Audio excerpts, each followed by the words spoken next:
Hello everyone, coming back again with Bachelor of Chess as we're looking at one of the most meta trap there is on Caro Kann.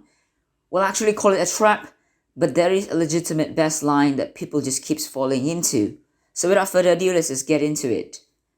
Well, as Caro Kann actually begins, you usually see pawn to e4 and pawn to d4, and after this position, pawn to d5, one has several options. One is to capture the pawn on d5, one is to just push the pawn on e5, call it advanced variation. We haven't talked about pawn to d5 a lot just yet, and so in this variation, pawn to e5 is just what we're going to look at. Now as far as black goes, black also has a couple of options. One is to play bishop to f5, pawn to e6, solidify the center of the board. The other one is to play pawn to c5 directly. In this case, it is trying to basically break the center of the board either by playing pawn takes d4 next move, or by baiting white to actually take on c5. White can play pawn to c3, but in this particular variation and the trap, we're just going to take on c5. Yes, we're slipping out the pawn, but this is actually the point of the trap. In this particular variation, black can play pawn to e6, immediately capturing the pawn on c5, or playing knight to c6, attacking the pawn on e5. Now we play knight to f3 to protect the pawn on e5. Usually black will actually continue pawn to e6. After this variation, bishop to e3, black is okay continuing with knight to h6, and knight to f5 harassing the bishop on e3. And also in this variation, white just likes to give up the bishop for the knight here on h6. But that's okay, we're just going to talk about that in the near future. According to an engine, and also what people love to play, the best move in this position is to play bishop to g4, but this is extremely hard line to play.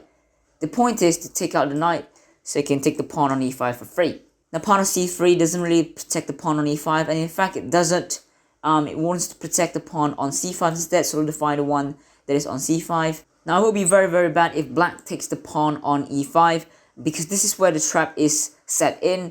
We can play knight takes on e5 next move, sacrificing our queen. But the point is, after bishop takes on d1, bishop to b5 check. This is a deadly continuation because there's no way for the king to run to. And the only way to protect the check is queen to d7, sacrificing the queen back. And after king to d8, the worst thing is that, okay, we don't take the bishop first on d1, because we're first going to land a check on f7. And doesn't matter we lose the bishop, we take the bishop first on d1 and the rook can't escape. This would be a very bad position for black to play, and he will lose this position in a couple of moves. And so hopefully I won't have to talk a lot about this position. This is practically winning. But what if black actually just flip the move order with playing bishop takes on f3? Now if the queen takes on f3, he can legitimately play knight takes on e5, but this also falls to the same thing, bishop to b5 check.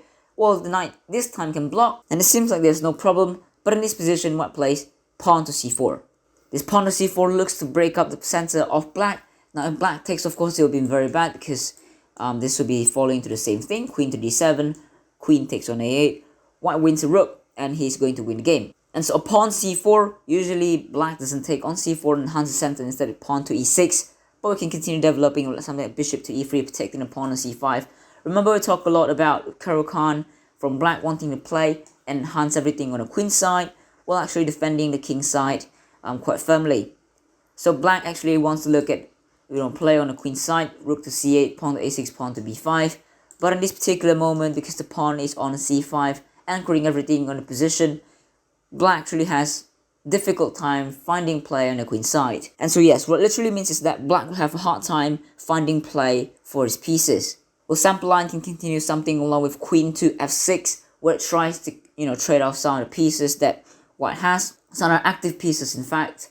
And then for here, even you can just play knight to d2. It doesn't really matter if black comes to capture his pawn on b2. Remember, most of the time, the pawn on the b file, as the one as on the b7 square, is often poisoned. All that means is that if white just plays something like rook to b1, as you can see, suddenly it's attacking the queen. If the queen comes back, suddenly we have a rook attacking on b7, and that's okay for us. We're currently down a pawn, but we have so much activity. Something like pawn takes on d5 in this variation is also very nice. That in the end of the day, which is going to be buff with compensation, we don't need the pawn in the end of the day. Active rook, active pieces. There's nothing that black is activating at the moment. So already in this position, I can say that white is completely winning, while black is struggling to find where to put his pieces. Another move that seems like fine for black in this position is knight to f6, But the same occurs after knight to c3, which is developing the pieces. Bishop to e7, let's say. Excuse me, that's not bishop to e7. Bishop to e7, let's say. We can just take on d5. And no matter how black captures, either with the pawn or with the knight, it's better because we can just literally castle on the queen side, pinning down the knight to the queen. But no matter how black captures, white is just going to have an excellent game with so many active pieces on the queen side, while black's currently struggling to find a place for his pieces. Well, I can say that if black takes the pawn on d5 in this position with the pawn, then literally we can castle on the queen side, we can castle on the king side. Well, I don't know, I'm not pinning down anything to the center of the board, so in this case I would like to castle on the king side usually, play the rook to d1, rook to c1, that'll be nice for me, and play with develop from here. But nevertheless, black is going to have a hell of a position. Sample line being, let's say, if black still tries to play on the queen side, something like pawn to a6, split on the board, bishop to a4 can occur. After he castles as well, something like rook to d1 can happen, let's say queen to a5. We can even slow play this, pawn to a3, pawn to b4. Yeah, this position, in essence, I don't need to talk a lot about it, just seems like it's just going to be crushing for white. So yeah, there we go. So white doesn't actually play both of those moves, right?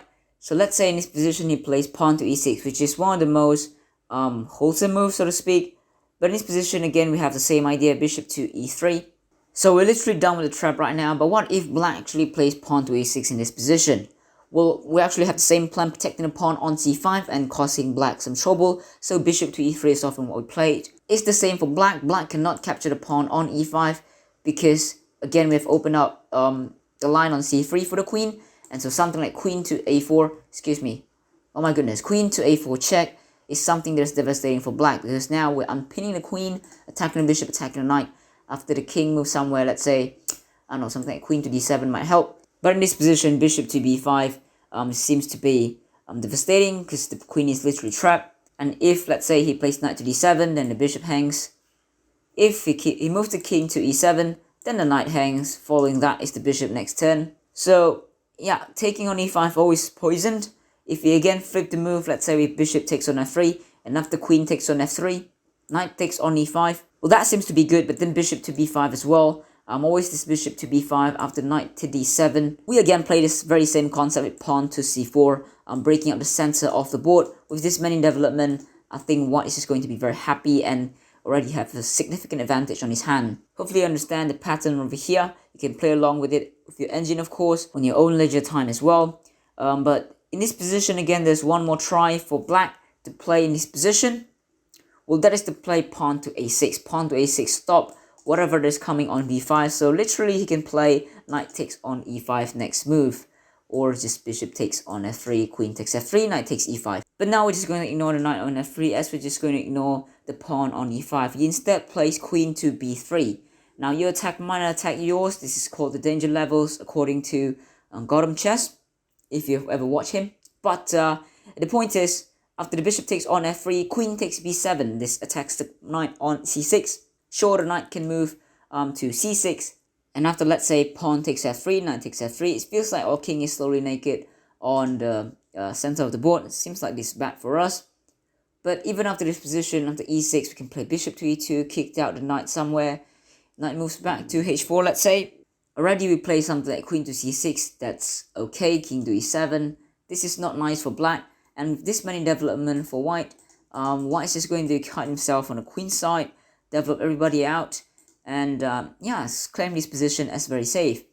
This might sound like crazy, but I just feel like white has more compensation with his pieces so much developed more than anything else. Knight to e5, bishop to f4, let's say rook to b8, queen takes on a6. Again, he can't take on b2 because knight is hanging. Say he does something to protect the knight with queen to c7, that seems like logical. Then right here we can just play king to c2 or rook to e1, knight to d2. The engine recommends that to play in this position rook to e1. It doesn't really care about the pawn on b2 because of the very same tactic that we see over and over again. And that's by playing bishop takes on e5. But the key idea is to play bishop to b5 check, and this would lose the queen. So that's that actually. I don't want to be diving too much in depth about it. The point is, the development is very important for white. It doesn't really matter how many pawns that white is just going to lose, The trap is we're just going to develop our pieces while causing black to lose his castling right, and also just being check a bunch in the queen side and the center of the board. So in this position, black usually plays queen to d7, but after knight to d4, let's say, safely we can say that this position is also better for us after knight takes on e5, bishop to e3. In this position, one last line that black could have played in this position to maintain his edge is to play pawn to e6. This move prepares the bishop to take on c5, but our goal is the same over and over again, is to protect the pawn on c5 and lose this pawn on e5. Now bishop to e3 is what we often play in this position, protect the pawn on c5. And so in this position, after developing a couple of pieces, black can legitimately play knight to e5. Of course, pawn to a6 has to be included to stop the bishop to b5 thing, but knight to e5 generally can be played in this position. But already in this position, we have a comfortable play. After, let's say, castle on the king side, we can already play something like pawn to h3, kicking out bishop. Let's say bishop to h5. We mentioned pawn to b4 as a possibility at the beginning of the video, and it certainly can be played, but I like knight to d4. Perhaps as another trap, you can say after bishop takes c5, this is actually very bad because knight takes c6, this attacks the queen, bishop's hanging, pawn takes, bishop takes on c5, and this is just winning for us. This is another trap that we have to know from black or for white. So yeah, in this position at all, I don't really recommend playing this bishop g4 line because it's just very difficult. My recommendation has always been pawn to e6 from the last 2 or 3 videos in the playlist, and you can check that out. We still need bishop to e3, but okay, in this position, certainly it is still easier to play than the one earlier. I just feel like without the bishop on e3 protecting the pawn on c5, this would be easier position to play for black. But of course, you're entitled to play anything in your position and prove me wrong. Put down that in the comment below as well if you disagree, and if you find out lines that probably can win for black. But in this essence, I just want to say that a lot intermediate player or to expert player likes to play bishop to g4, mainly beginner player, but in this position there's a trap with pawn to c3, and this doesn't work because of the following variation. And so yeah, that's all about the trap or the variation, if you might call it. Hopefully I did keep it short and simple and sweet. And yeah, if you liked the video, if you enjoyed the video, if you learned something good, please slam the like button. It will be helping me a lot. I'll appreciate it a lot. Otherwise, I'll see you in the next one. Thanks for watching.